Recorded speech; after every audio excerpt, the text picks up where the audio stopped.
3. Baseball trick shots. Wait.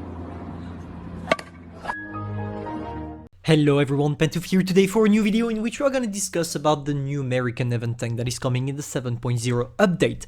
I don't want to make you wait too long. Here is the tank that you're probably going to be able to get for free, the T26E3 Eagle 7, overall a Pershing at tier 7. We're going to go into details regarding the characteristics after, of course, but I want to remind you one thing.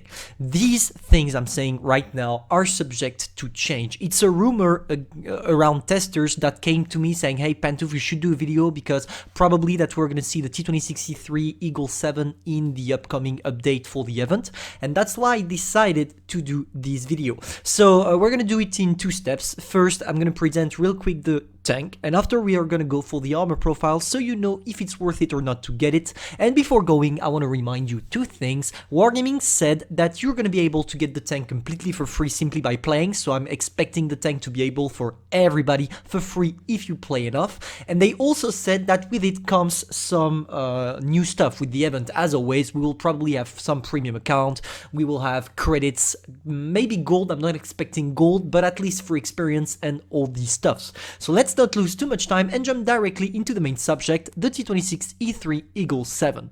So, the best way for me to actually understand if the Eagle 7 is going to be performing is probably trying to pair it with its closer cousin, the T23E3 and the T20, that are both Americans. The first thing you need to highlight is probably the firepower.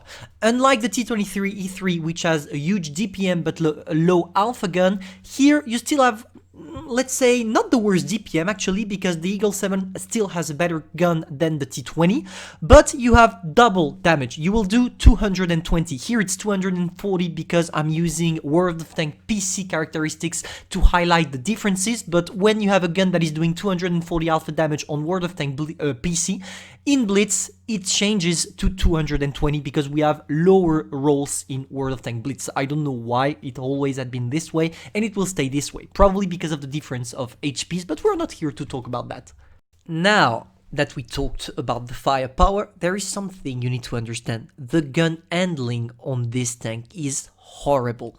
I'm hoping for Wargaming to actually change the characteristics on this point, especially because the gun dispersion for a medium tank at tier 7 is simply awful, 0.37, whereas for example for the T23-3 you have 0.35 and the T20 0.36. I mean, in Blitz all these statistics are lowered down a little bit because we're not expecting a mobile player to actually hit the same way a PC player does, so this will be lowering down. But even if they lower it down, the T26E3 Eagle 7 will still have one of the worst gun dispersion at tier 7 out of all the mediums.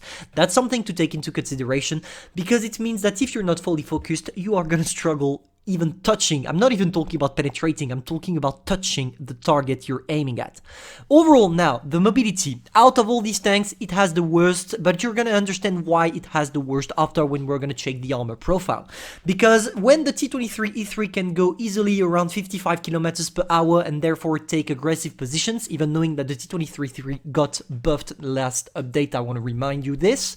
The T20 also, that goes fast. Here the Eagle 7 is quite slow compared to the others, but still, you should be able to go around 40-45 kilometers per hour, so I'm expecting the exact same mobility as the one you already have on the Pershing tier 8, which is an average one for a medium tank. You will not go that far, but you will not be slow either. Therefore, you will probably be able to take advanced position at the beginning of the game, but not as fast as T23-3 or T20, therefore you will probably not be able to snap some shots at the beginning of the game on people crossing. Now, for the armor, let's go on Armor Inspector because it should be easier for me to talk about the tank here.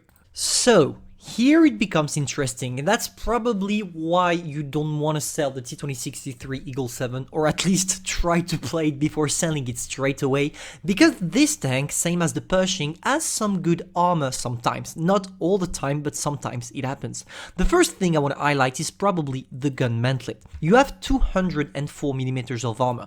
Yes, it doesn't seem that good simply because usually when you have this kind of armor at tier 7, if you face tier 8, they are going to penetrate, especially tank destroyers. But remember one thing, it's spaced armor, therefore there is after this plate something to penetrate. You have this huge stuff there, therefore you should be able to bounce a couple of shells if people try to shoot in your gun mantlet. I don't know yet about the statistics, it's all taking from World of Tank PC, but I'm expecting it to be a good tank, at least in peekaboo. Not necessarily L down, because the rest of the turret is pretty shit and quite easy to penetrate, and you still have a cupola. But even if, let's face it, you don't need to eat the cupola to actually penetrate the tank. So yeah, overall, the cool thing about this tank is probably that out of all the mediums, the American mediums, it's probably the only one that will be able to bounce shots effectively when you're facing tier 6 and when you're facing tier 7s. When you're facing tier 8, you should adapt your gameplay and probably try to go for peekaboo instead of Earl down. Even if peekaboo is going to be quite hard because we talked about the gun dispersion before, that is horrific.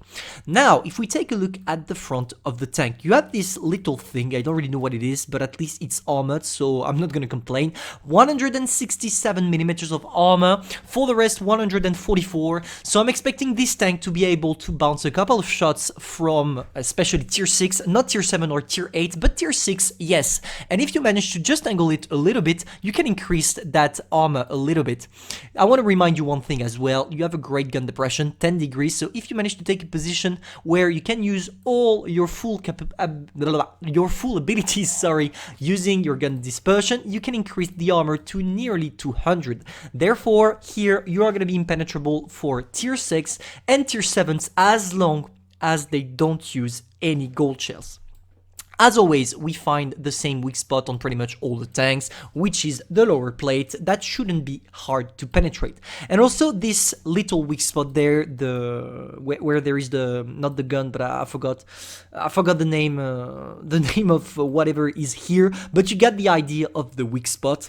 And now if we take a look at the rest of the tank, paper everywhere, but that you should expect this kind of stuff because it's the same on the Pershing tier 8. Everything on the rest of the tank is pretty paper, therefore when you're facing this tank, try to circle it a little bit to be able to penetrate, because even if you try to side scrape, it's quite easy to penetrate. Here you can't even angle this part here, you can't manage to do anything. Maybe if you come around the corner and all of this part is hidden and we only see that, you can try maybe to bounce shells, but don't try to side scrape with this tank. So overall, what you need to understand is that when you're facing tier 6 and tier 7s with this one, you should probably go for some hull down, except if the tier 7 in front of you is a tank destroyer, because if they go for some gold shells, they're going to penetrate your gun mantlet.